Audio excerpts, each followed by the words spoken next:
Meus amigos, meus irmãos do Centro Espírita Sagrada Família, que a paz do Cristo esteja conosco, que ela nos envolva, nos traga momentos de reflexão, de compreensão, de entendimento, para que essas reflexões possam nos levar a transformações substanciais na nossa vida. Aquelas transformações que fazem sentido, que dão sentido à nossa vida.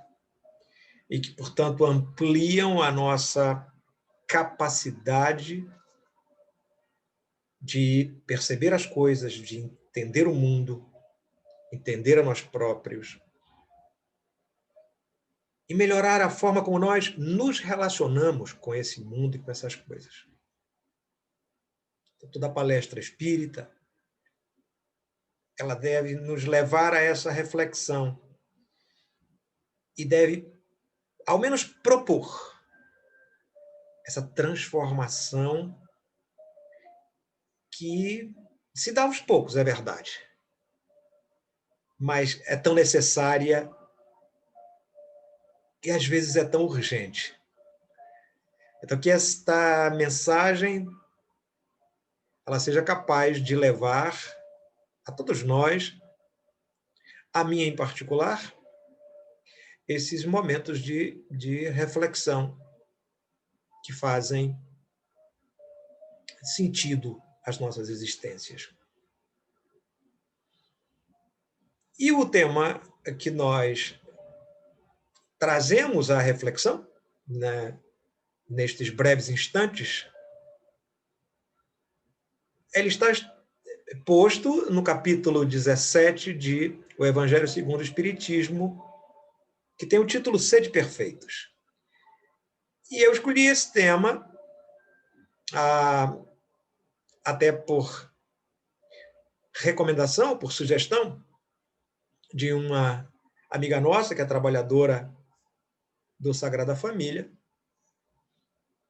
para a gente poder falar um pouco sobre essa relação do corpo com, ou melhor, do espírito com o corpo, do espírito com o corpo, e da importância que nós devemos dar a esse instrumento de trabalho do espírito, que é o seu corpo. Instrumento por meio do qual ele se manifesta, ele se movimenta, ele se expressa no mundo corporal. E Allan Kardec houve por bem colocar este texto, intitulado Cuidar do Corpo e do Espírito, exatamente no capítulo 17, Sede Perfeitos. E tem uma razão, no meu ponto de vista, na minha opinião, tem uma razão bastante clara.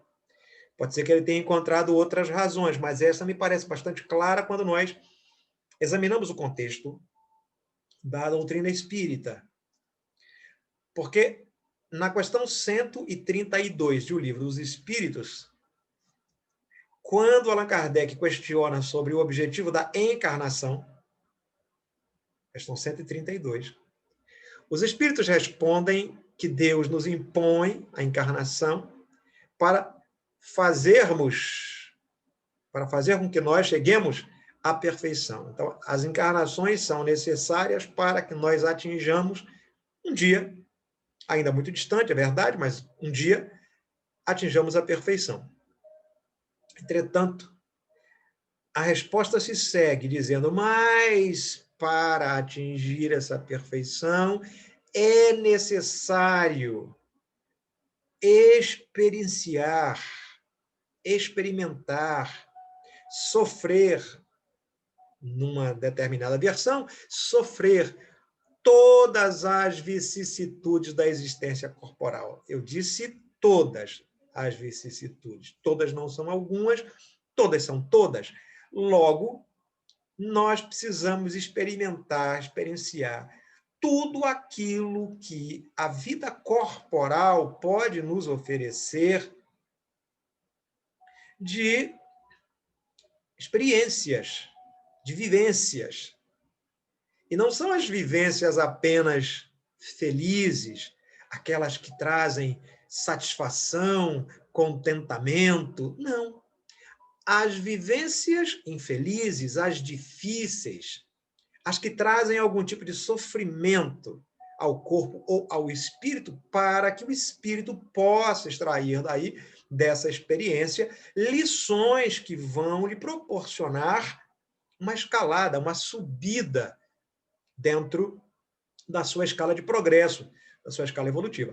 Logo, a gente percebe que há uma conexão entre a questão 132, que trata do objetivo da encarnação, os espíritos logo dizendo que a encarnação é necessária porque o nosso destino, a nossa instância última é a perfeição, mas que para isso nós precisamos passar por várias existências corporais e pelas tribulações, pelas vicissitudes que essa existência corporal naturalmente nos traz, na forma de múltiplas experiências.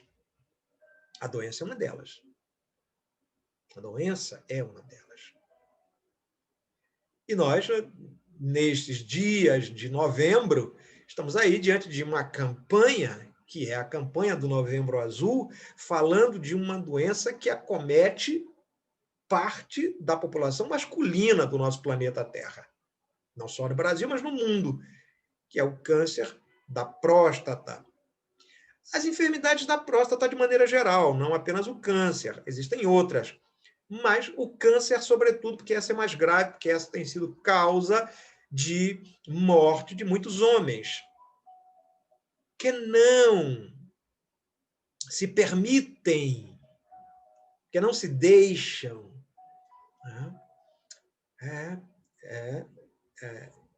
experimentar, certo? Experimentar o tratamento, ou que não se deixam experimentar a prevenção e, portanto, não procuram as unidades de saúde anualmente para fazer os seus exames preventivos. Sejam esses exames os exames laboratoriais, sejam esses exames os exames de toque. Não importa qual.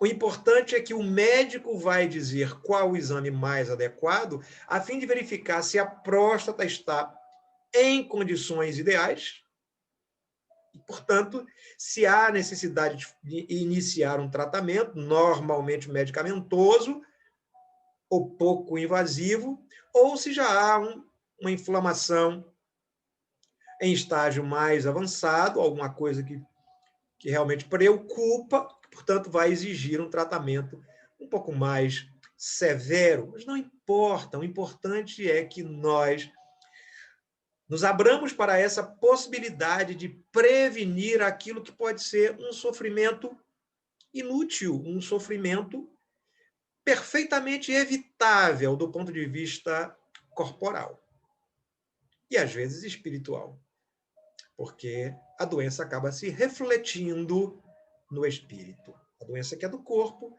acaba se refletindo no espírito. Então, estamos aí diante de Novembro Azul, mas tivemos agora há pouco, no Outubro Rosa, câncer de mama, e as mulheres também sendo chamadas ao tratamento. Mas as mulheres são muito mais receptivas a esse tipo de tratamento, de prevenção, do que os homens. Os homens insistem em não querer fazer. É claro que há uma mudança, já há uma mudança de comportamento na sociedade, a gente já percebe muitos homens já que estão deixando de lado os preconceitos e fazendo anualmente os seus exames, não apenas da próstata, mas outros exames também, do trato intestinal, por exemplo. Nós temos muitos casos de cânceres de intestino ultimamente, por diversas razões, não vem aqui ao caso agora elencá-las, mas o fato é que os recursos estão à nossa disposição e nós precisamos utilizá-los.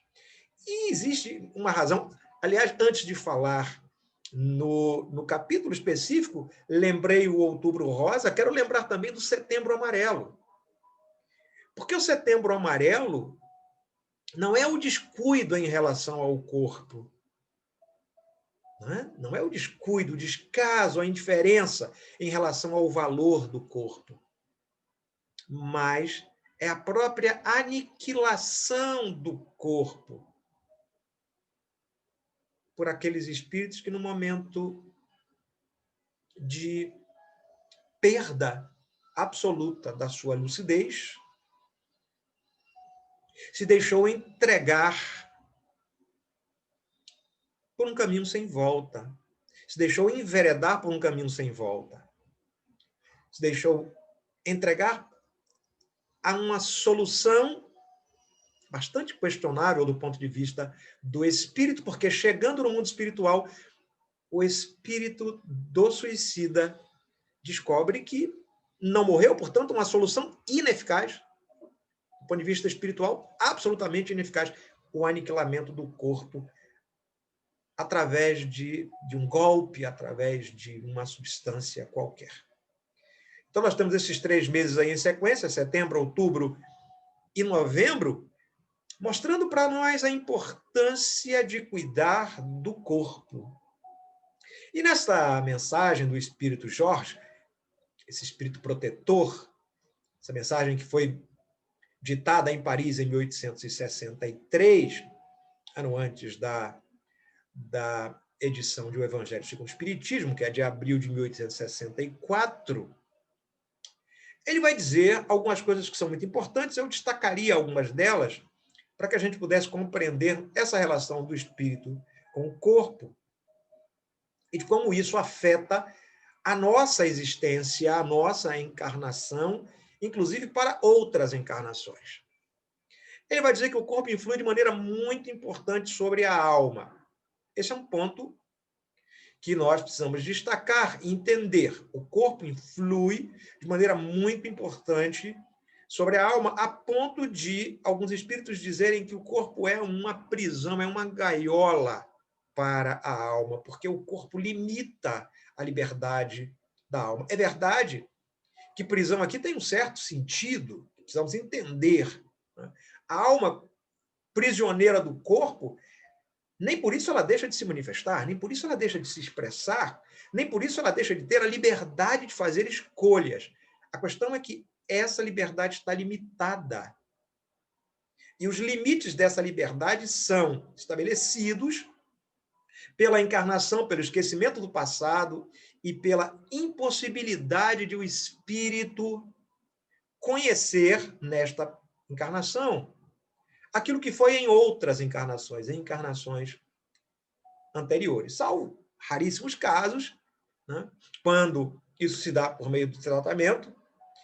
Existem as terapias regressivas de memória, em que no consultório, na clínica psicológica, psiquiátrica, isso é feito, ou, em alguns casos, em sessões mediúnicas específicas, quando há problemas de obsessão muito graves, em que o tratamento indicado é levar esse espírito encarnado a encarnações anteriores, a fim de que ele possa, conhecendo o seu obsessor, né, estabelecer com ele uma relação de reconciliação, de pacificação. Bom, fora esses casos, regra geral, esquecemos o passado. Esquecemos o passado, isso se dá em relação a esses limites que o corpo nos impõe. Então, por isso, o corpo influi de maneira muito importante sobre a alma.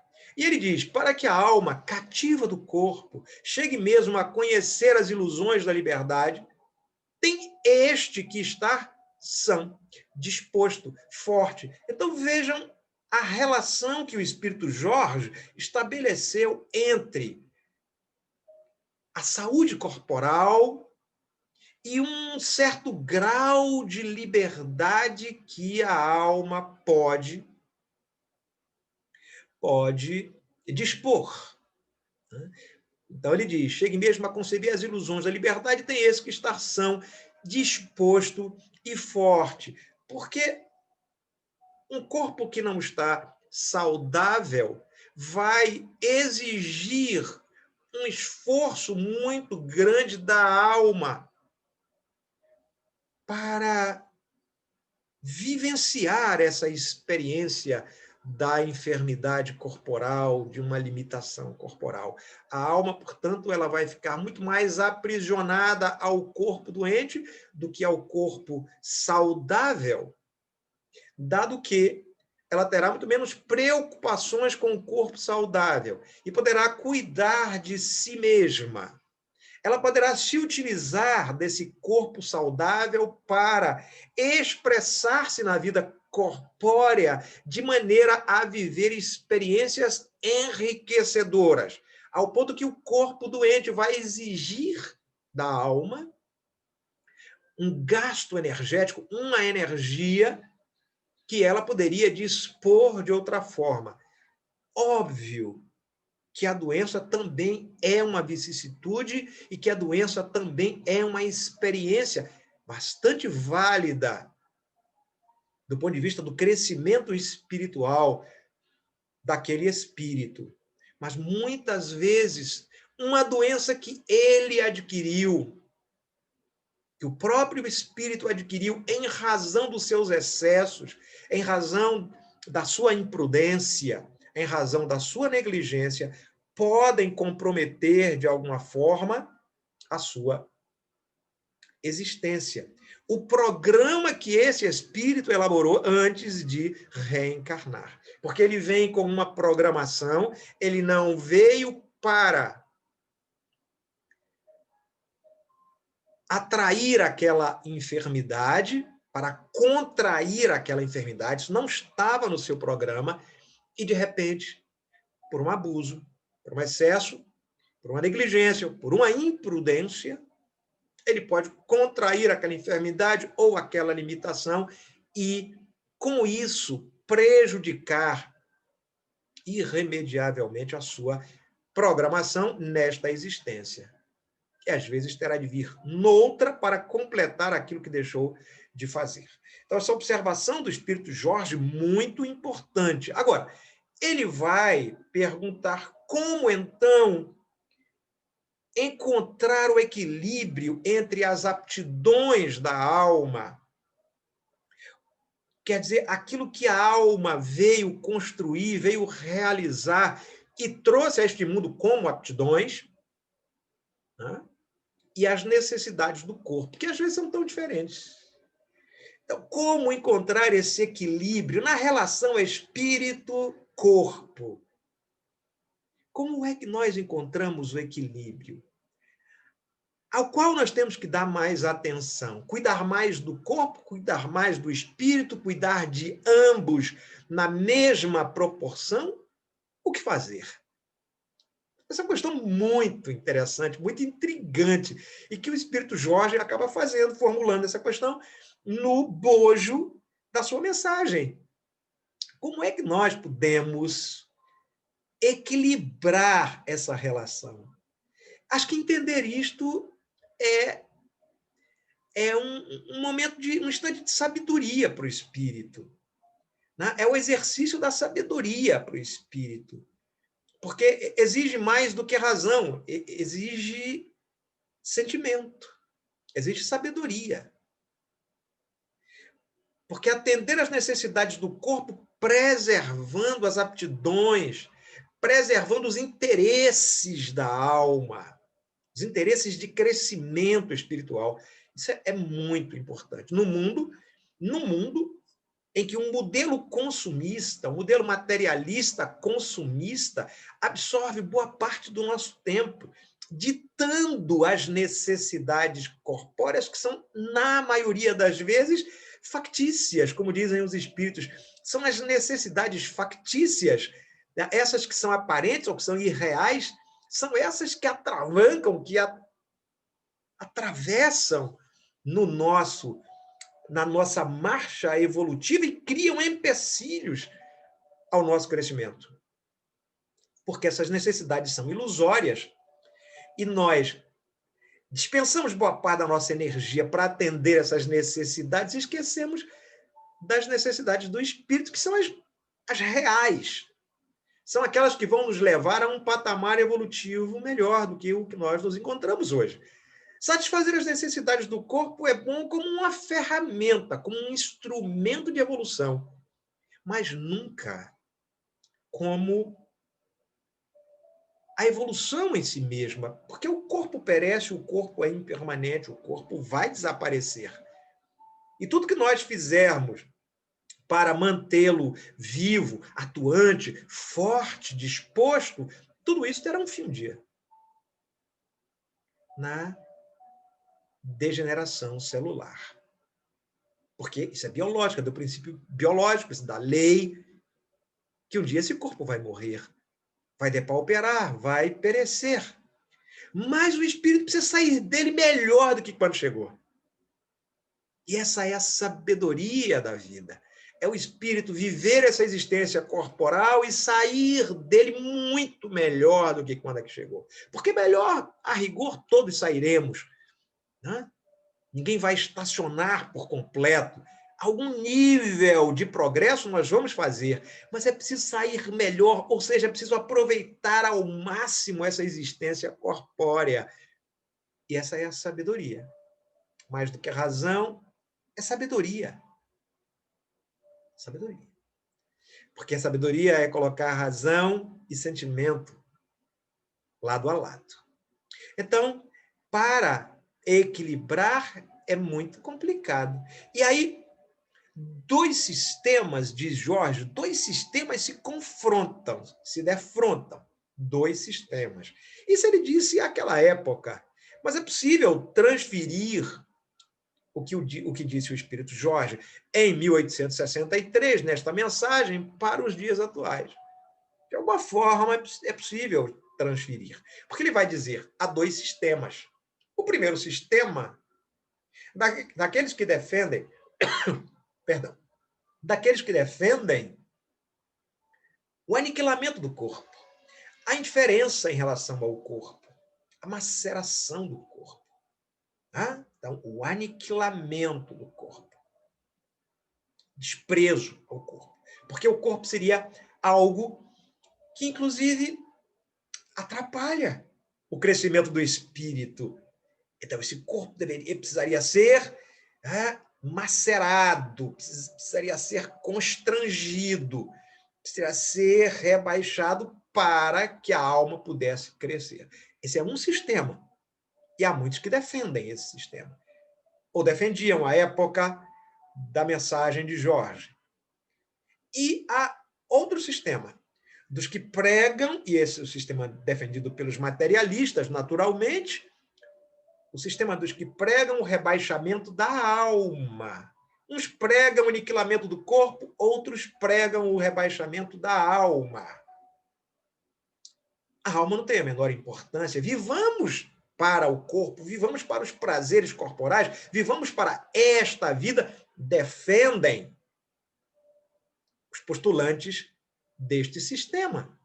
Sistema que prega o rebaixamento da alma. Ora, entre esses dois sistemas, diz o Espírito, há uma categoria que é muito grande.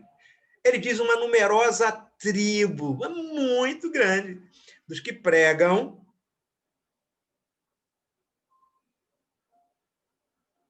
não o rebaixamento da alma, não o aniquilamento do corpo, mas a indiferença.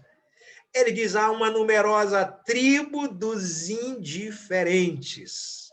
Indiferentes ao corpo, indiferentes à alma. Quer dizer, por eles a vida passa.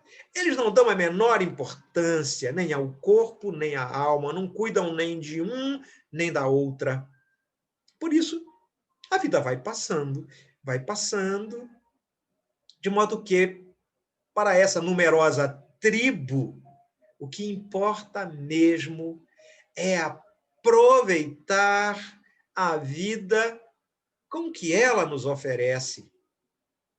Mas está bom. Não vamos ficar destinando horas da nossa existência à reflexão, Mas também não vamos ficar muito preocupados em cuidar do corpo, porque a morte vem mesmo, a vida é curta, dizem os pertencentes a esta numerosa tribo, né? Porque a vida é curta, então vamos mesmo viver a vida do jeito que dá para viver. E quando chegam nas fronteiras da morte, todos esses, os que pregam o aniquilamento do corpo, os que pregam o rebaixamento da alma e essa tribo de indiferentes, todos eles se encontram em um lugar comum, que é o lugar comum do remorso. O remorso pela perda de tempo, o remorso por não ter aproveitado o tempo disponível nesta existência corporal para, cuidando do corpo, manifestar-se como espírito na vida corpórea de forma a engrandecer-se, elevar-se espiritualmente, crescer do ponto de vista intelecto moral. Muitos estão sem convicção e sem paixão. Muitos, segundo George, são mornos no amar e econômicos no gozar. Outros, em verdade, são indiferentes no amar e são exagerados no gozar. Por serem muito apaixonados. Enquanto há aqueles que não têm paixão, que são mornos, que são absolutamente indiferentes ao que está posto na existência corpórea, há aqueles também que são exagerados, são imprudentes e dizem: vamos aproveitar tudo o que é possível em termos de gozo e de prazer. Tudo aquilo que a vida pode nos oferecer, sem pensar no dia de amanhã. O problema é que o amanhã chega, e o amanhã chega numa dimensão espiritual para a qual nós não estávamos preparados. Porque viemos dela, mas esquecemos que viemos dela. Viemos dela, mas a nossa consciência ficou embotada nesta vida. De maneira que nós esquecemos, e o corpo, como diz o espírito, lembrando bem, influi de maneira decisiva sobre a alma. E neste caso, em particular, o corpo influenciou sobre a alma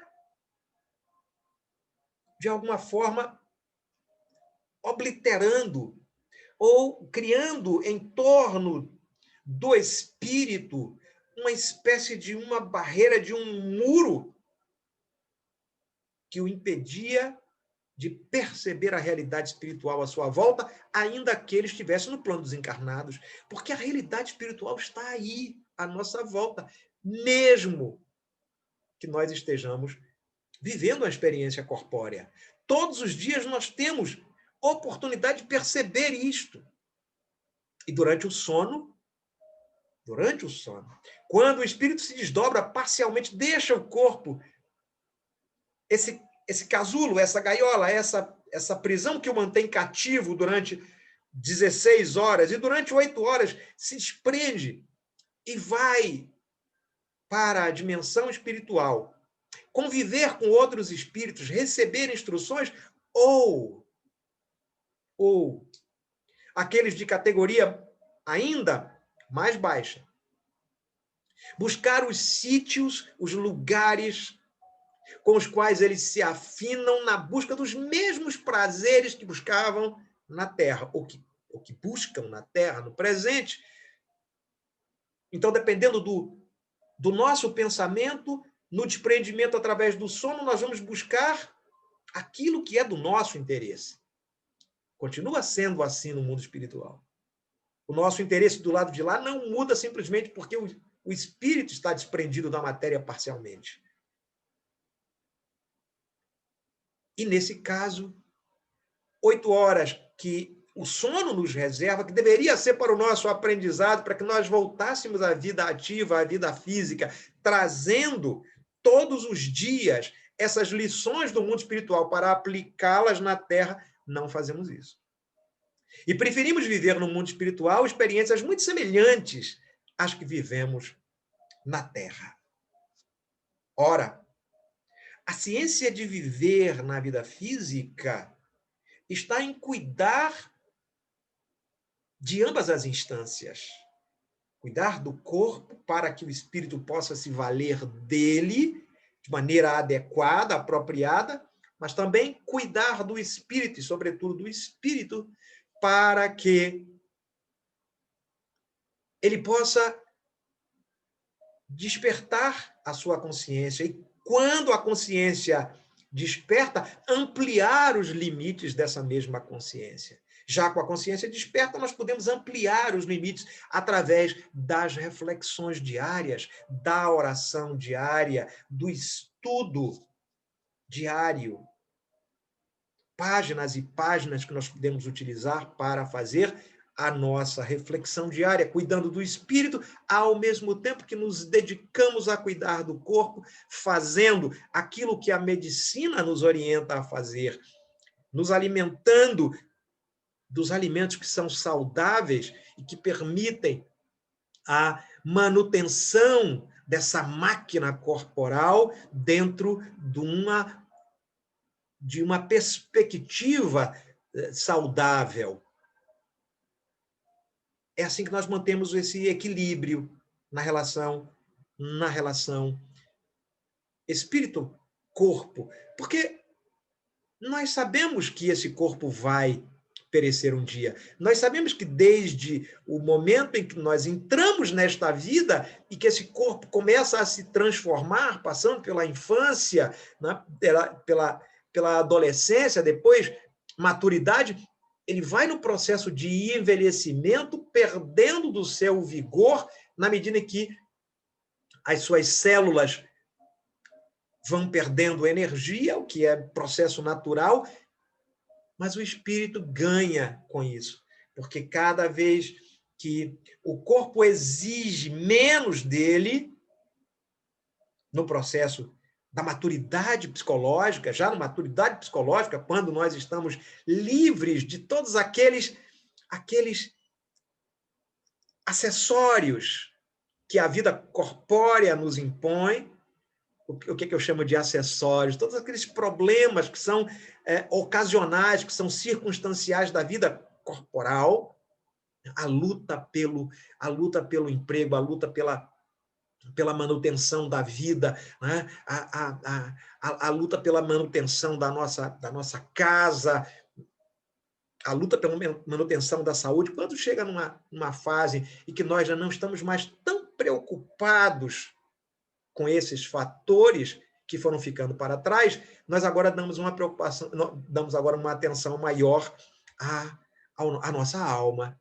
E o corpo vai ficando, enquanto ele perde vigor, ele vai, ao mesmo tempo, deixando o espírito mais livre.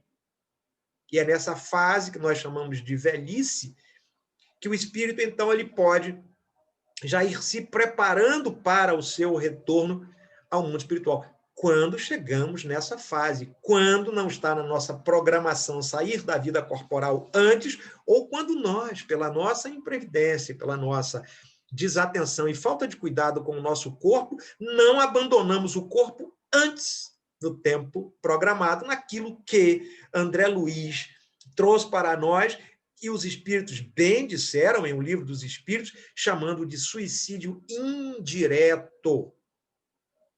É aquele suicídio que é praticado aos poucos pelo espírito o espírito encarnado, que não cuida adequadamente da saúde corporal.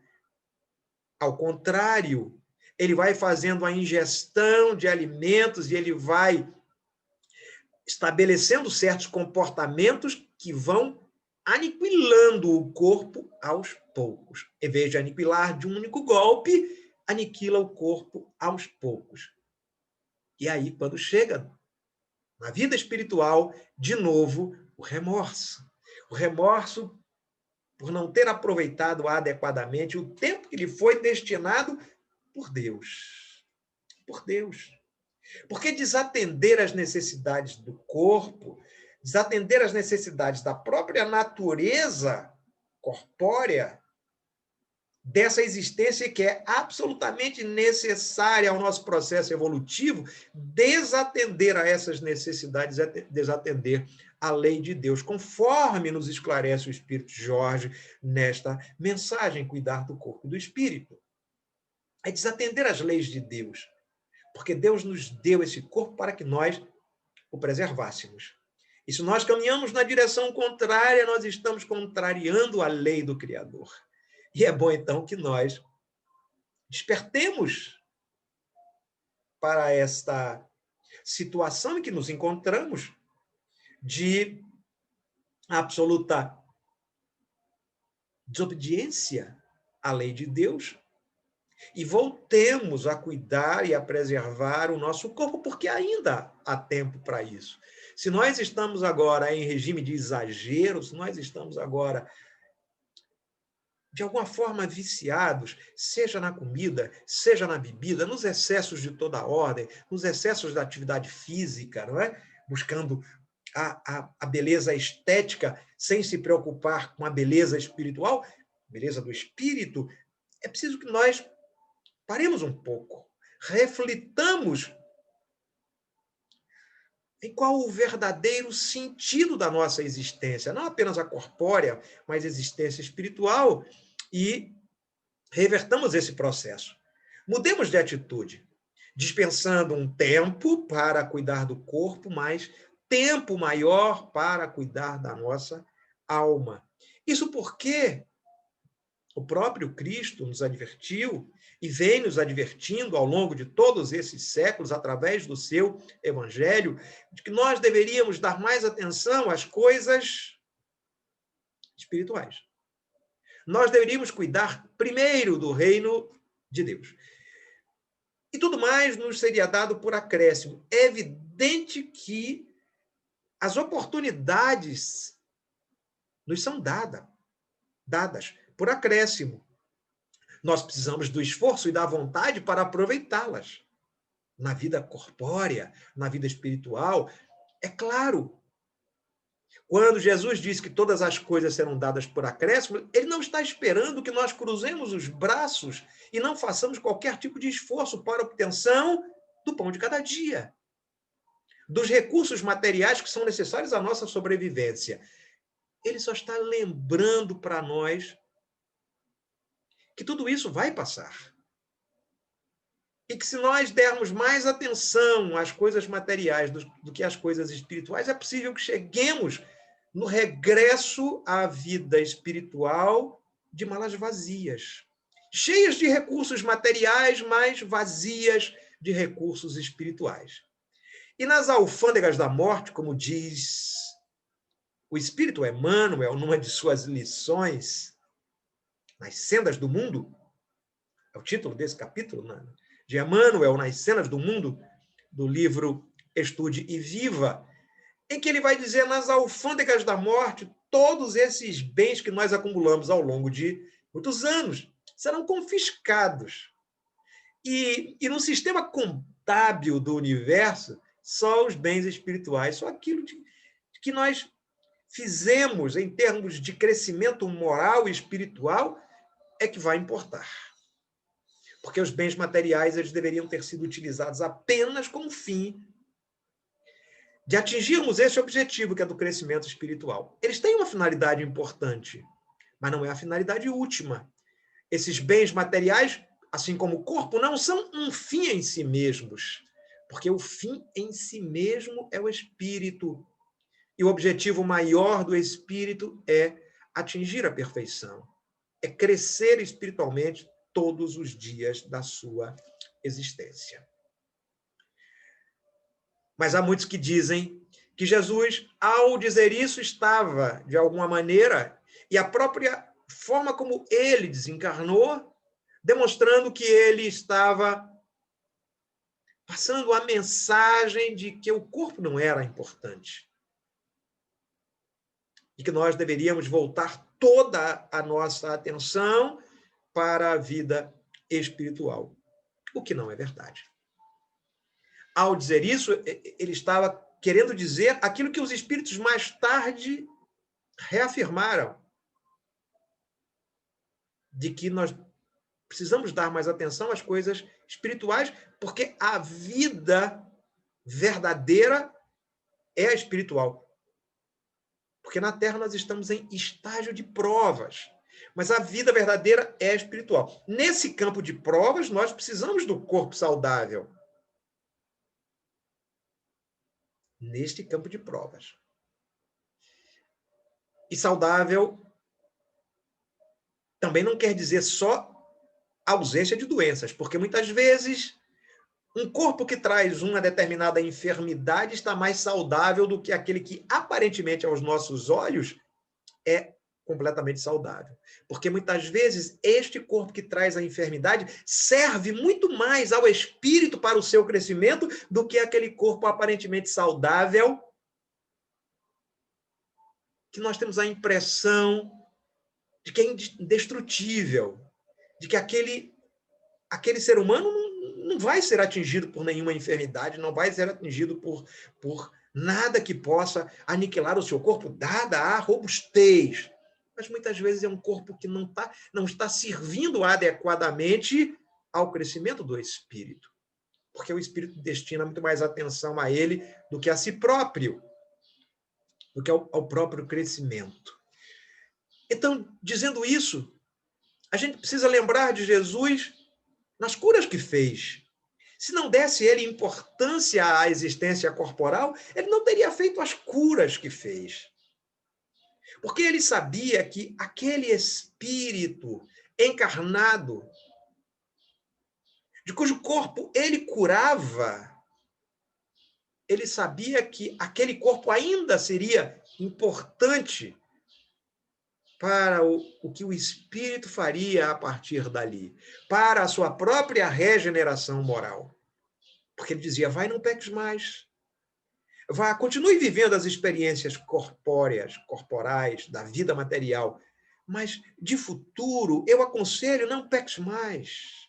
Aproveite melhor a tua existência, vivendo no bem, fazendo o bem, construindo a paz, amando sem esperar retribuição, perdoando não 7, mas 70 vezes 7, reconciliando-te com o teu irmão enquanto estás com ele no caminho.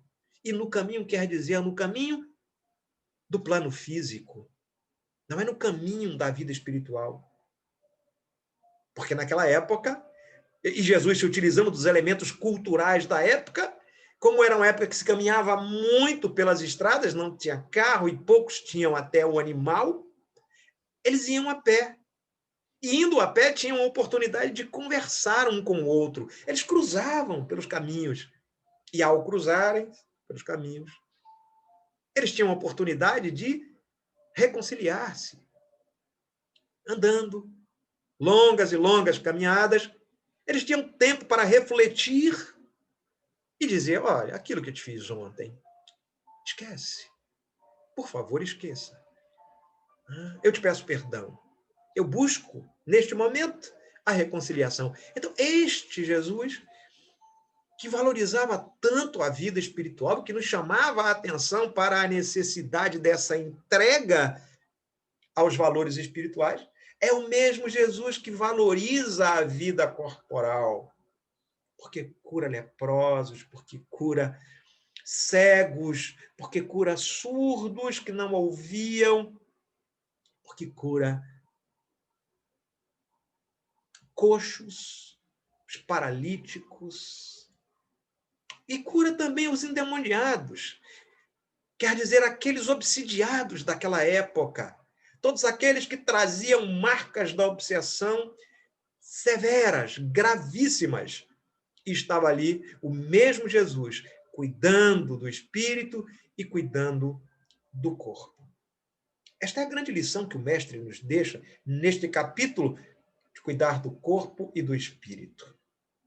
E nós que estamos, neste momento, experienciando essa vida física, não podemos nos esquecer dos cuidados que o corpo requer. Homens e mulheres, deem-se o direito de realizar todos os anos, quando possível, os exames preventivos, mantendo a vitalidade corporal, tanto quanto possível, por mais tempo, a fim de que este corpo possa atender às necessidades do espírito naquilo que está dentro da sua programação reencarnatória. E para finalizar, lembro aqui de uma passagem que li hoje num livro que tenho usado para as minhas reflexões diárias, chamado Rejubila-te em Deus. É um livro de Joana de Ângeles, pela psicografia de Divaldo Franco. E este livro, Rejubila-te em Deus, está aqui. Vou até aproveitar e mostrar. Rejubila-te em Deus, num de seus capítulos, Água e Sabedoria. O Espírito Joana de Ângeles deixa uma lição que serve a propósito da nossa exposição. Porque Joana, ela vai estabelecer um paralelo entre a água que mata a nossa sede corporal e a água que mata a nossa sede espiritual. Porque Jesus, diante da mulher samaritana no poço de Jacó, a mulher samaritana que vai questioná-lo sobre o fato dele, o Cristo, ter pedido a ela água de beber. Mas como? Tu, um judeu, pede a mim, uma mulher samaritana, que te dê água para beber. É interessante porque os samaritanos eram inimigos, mesmo sendo judeus, eram inimigos dos judeus ortodoxos. Porque os samaritanos formavam uma espécie de uma seita dissidente de Israel, da comunidade israelita. Eles viviam apartados, de maneira que um não falava com o outro, mas Jesus se dirige à mulher samaritana para lhe pedir água. Ela que está buscando água para levar para sua casa. Então Jesus diz, se tu soubesses quem te pede água, seria tu a me pedir água, mas não a água que não dessedenta a sede do espírito, a água que só dessedenta a sede do corpo, porque amanhã terás de vir novamente ao poço para apanhar dessa água. Mas da água que eu te oferecer, não terás mais necessidade de voltar ao poço. E ela se surpreende. Mas de que água é esta que tu falas? Olha, de que água é esta que tu falas?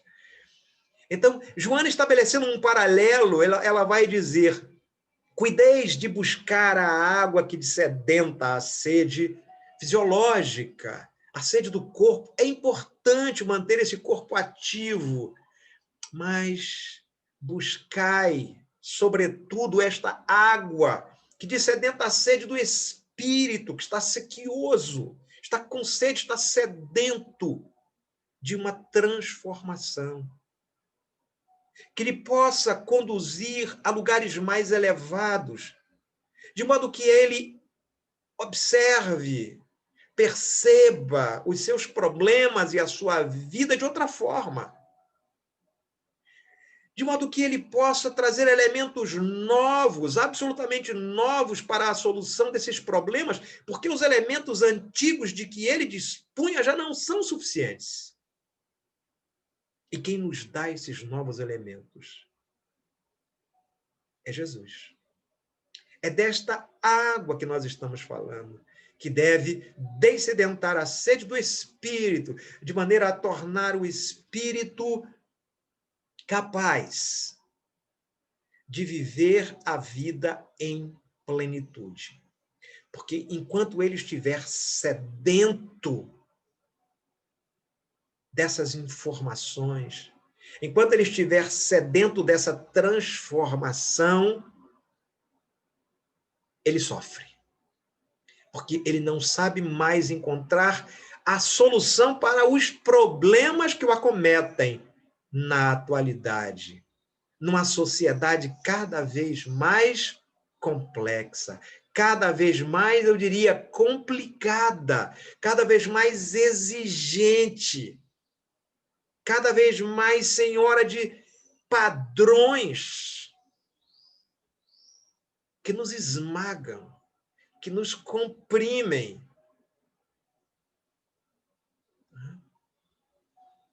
Pois é desta água que o Espiritismo nos oferece. Quase 2000 anos depois de Jesus, o Espiritismo vem e, por meio do Evangelho segundo o Espiritismo, traz de volta as máximas morais do Cristo de uma forma translúcida, como deve ser a água. Transparente, absolutamente transparente. Porque Jesus não encontrava na inteligência daquele povo um ambiente propício para que ele pudesse dizer a verdade em toda a sua inteireza, integralidade. E ele fala por parábolas, prometendo que no futuro o Consolador haveria de vir para relembrar e esclarecer aquilo que ele houvera dito numa linguagem figurada. E o Espiritismo vem, então, traz para nós esses novos elementos que não se somam porque, de fato, não trouxe nenhuma moral nova. Então, eles não vão se somar, mas eles vão clarear a nossa consciência, vão iluminar, numa expressão muito mais adequada, iluminar a nossa consciência, para que agora essas luzes do Espiritismo sejam capazes de, iluminando a nossa consciência, lançar luzes também sobre o caminho por onde nós devemos andar. Nas sendas do mundo, como diz o Espírito Emmanuel. Assim, meus amigos, minhas amigas, seja a palavra do Espiritismo renovando o espírito da mensagem do Cristo, aquela que vai, de fato, matar a nossa sede, aquela que vai, de fato, trazer consolo, reconforto para as nossas almas. Mas, para isso, para que nós possamos experimentar a existência física da melhor forma possível, que também destinemos um tempo para cuidar deste instrumento que o Pai nos ofereceu e que serve para nós de casa, de templo. Antes de gaiola, antes de prisão, é a nossa casa, é o nosso templo, ainda que temporário, mas é o nosso templo, porque nele o Espírito faz morada e dele o Espírito se aproveita nos instantes de alegria e de sofrimento, com o único objetivo de elevar-se espiritualmente, sempre para cima, sempre para frente e para o alto. Um grande abraço a todos, que o Cristo continue nos abençoando nos momentos de alegria, nos momentos de dor, mas que ele esteja sempre em nossas mentes e nos nossos corações, nos fazendo refletir sobre essas e outras questões tão importantes para o espírito e a matéria. Se conosco, Senhor, agora e sempre.